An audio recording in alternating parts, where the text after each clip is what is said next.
well, you can see from my graphic demonstration how insulation is going, I think. My friend here and I, we are saving our battle for last because this mineral wool stuff it's rough to deal with. It's I mean, you open this bag, you compress it at all, you tear it all, and it just releases this cloud.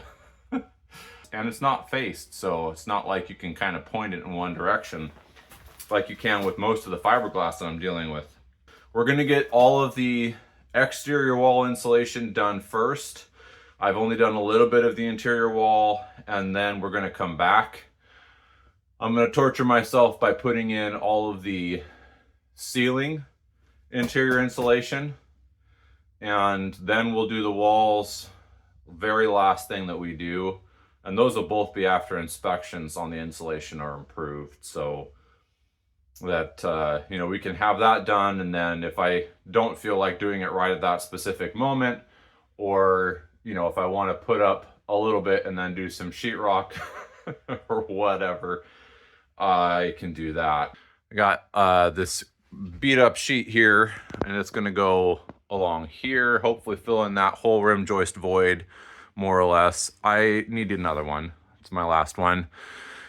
And then I can finish the spray foam, and then just like downstairs, we can put in this R30 roll here. It's got to be fluffed really heavily because they roll it tight, but it comes out real nice, and I can show you what that looks like downstairs. And then we've got a vapor barrier.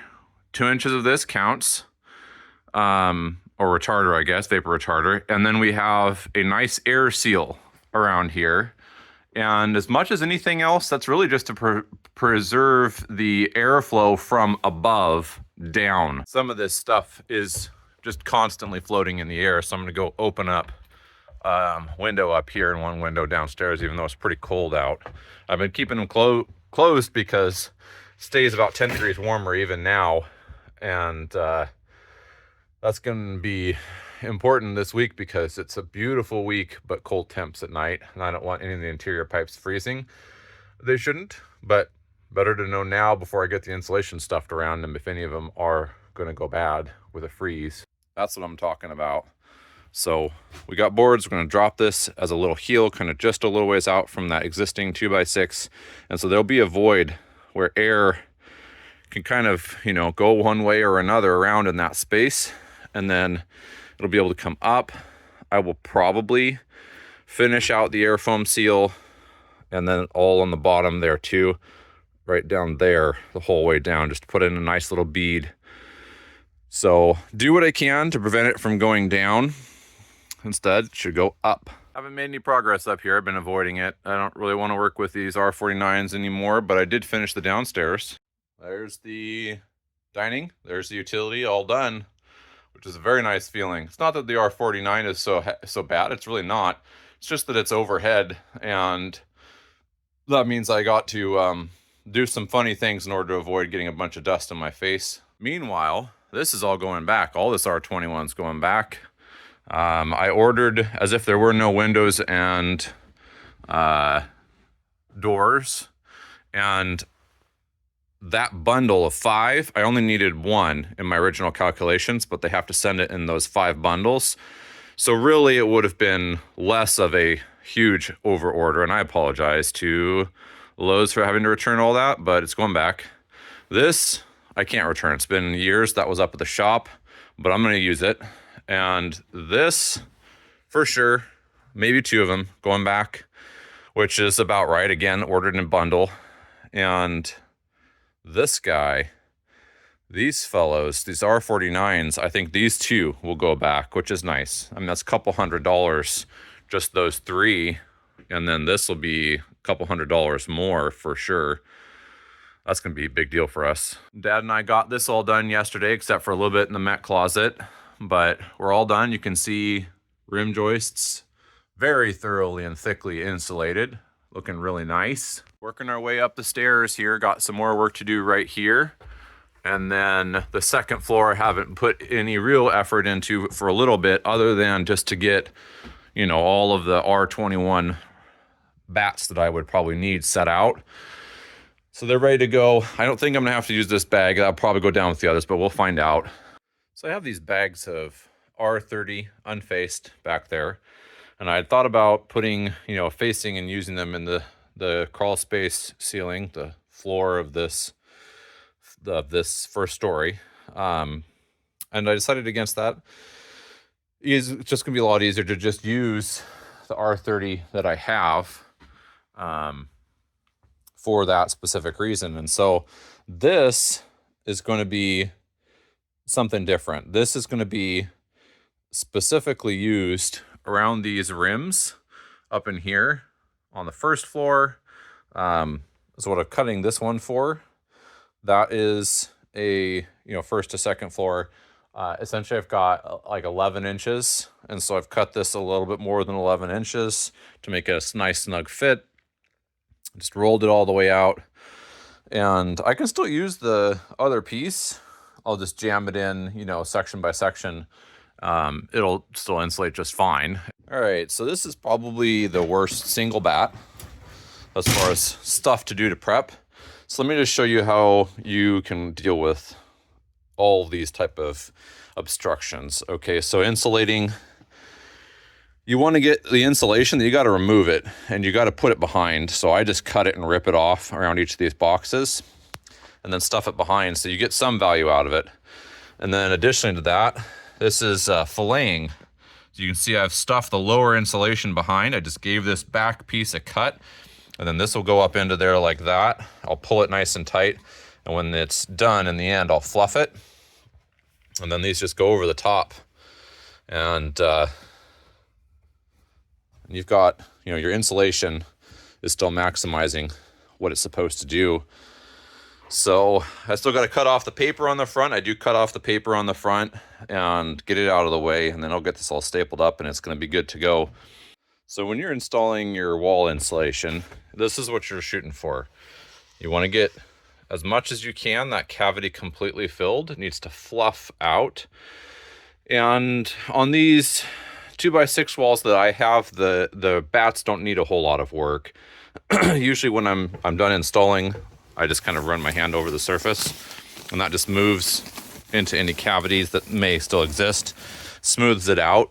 But you want it to be flush on all sides. Okay, so your drywall is going to cover this and it should be pretty much touching the drywall. It needs to be touching here, here, and here in order to get this nicely insulated. So that's what you're shooting for. I'll probably go back and do some of the ones where I didn't do blocking this way, where I just cut it here and here, you know, fit the whole thing in, get it where it needs to be, and then slice it and pull out the paper and a little of the insulation to make it to where it fills that cavity, because that's always going to be compressed behind that blocking, but the rest of it should be good. And if you don't, I haven't done it on this Windows blocking yet, and check that out. You see how for at least 4 or 5 inches down, it's compressing that insulation. So if you slice that and pull it out, top and bottom, you will get a little bit more performance out of it. So that's probably how I'm going to be doing it from the rest of the build. So here's another little tip. So I got to get this up behind. So I've pre-cut it out of my batt and I'm going to stuff it up behind there. And one of the things is it's a cut to width. And so you want to leave an extra 1/2 inch on each side for it to form fit, just the way it would normally in a 16 on center channel. It's usually going to be 1/4 inch or a 1/2 inch.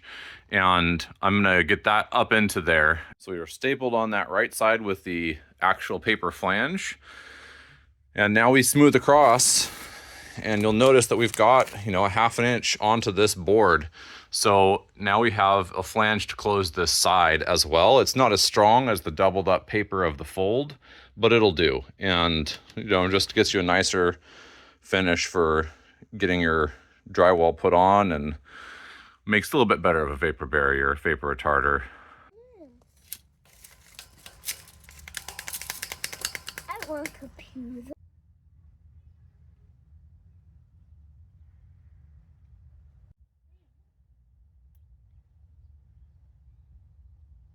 So way down yonder way, other side here of the little attic crawl, I have my little laser set up and it's shooting a beam down to this side but I'm using it to mark on the rafters. You can see there's a little dot and then a red line.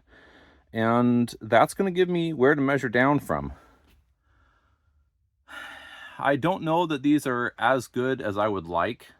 We had a little bit of a learning curve on these rafters, and so at least I know on the two wings, that side and this side, we're going to want to double check that and get an accurate measure. And I can see from here that there are a couple that are in and out. Let's see if you can spot the same thing. They're close-ish. They're close-ish, not perfect.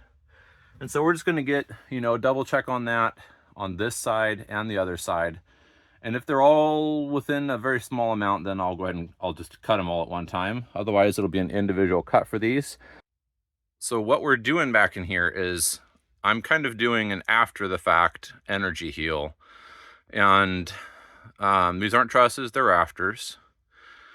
And so what we're going to be doing is on the outside down below, we're going to have full depth for the first 16 or so inches.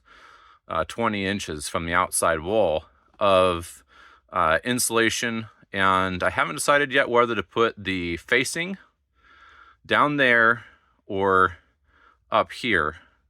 This would provide a more continuous facing barrier, so that might be what I do. I'm not really worried because it's such a small distance down there, and I'll show you what I'm talking about, but it's such a small distance down there that you would have some insulation in that cavity with essentially a double vapor barrier or a sandwiched vapor barrier, so the vapor barrier between insulations.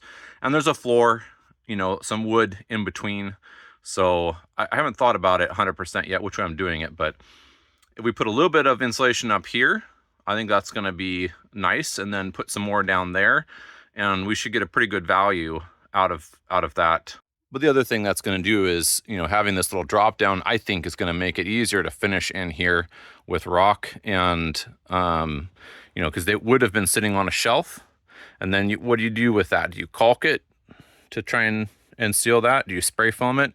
It's just under the eaves, so it doesn't matter that much if it looks nasty, but this will be a lot easier and will allow us to have a full value. Whereas because we didn't buy the exact right board or cut the right board and tilt it outwards and downwards, it's going to be really hard to get any good value of R right along this bottom section here and maintain that that gap for the venting of the roof. So that's about as bad as I want to see it in that direction, and that's about as bad as I want to see in this direction, where it's just covered up. I have one or two where it got a little bit more off than that, so we're probably off in total height by no more than 3/16, I would say, board to board. But we're all cut now, so we're just gonna go ahead and get the rest of them secured. The one on the top, and then double check our plumb here. Gotta go look to the side. Too far. Yeah.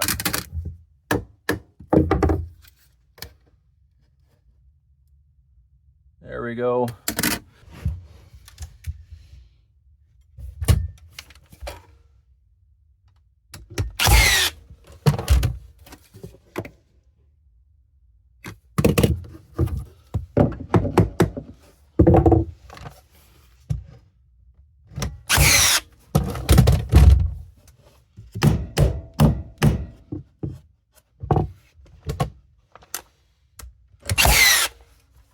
I'm gonna give this a shot. I'm gonna give this a shot here. Need to go get a drink really quick before I can continue on this warpath I'm on of the upstairs attic. But let me talk to you a little bit about what's going on down here. So I've taken rips and strips of scraps and whatnot and cut them to size. And I've stuffed them in here. So we've got that whole assembly done. All those are nailed, and there was a 8.5 or 8.25 inch wide gap, so I stuffed that first, and you can see that there.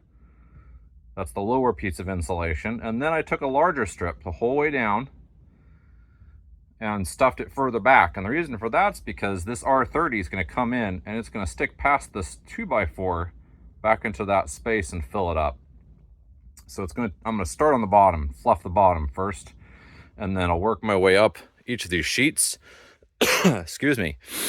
But they should be about perfect for it because it's just shy of 4 feet and they're 4-foot batt. Each of these batts should be about right. And if not, then I'll have to do a little bit of work right up in here just to stuff in some extra with a strip or without a strip of paper. It doesn't greatly matter, but that's the plan. And that's where we're at now. That whole side is done.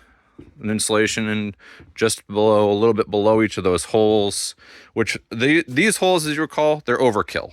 Okay, so if there was a little bit of coverage, which there isn't really, it would still not be a problem. But that side's done.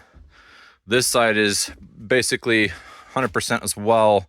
I have like one last little bit to put in, and I've got one of the sheets. So what I'm going to do is I'm going to just lay them out on both these sides here, see how many it's going to take, and then I can get these, whatever's extra of these R30 bags, I can get them out of here. Thanks for watching. I hope you have a great rest of your day, and we'll see you next time for some more fun, I guess, with insulation.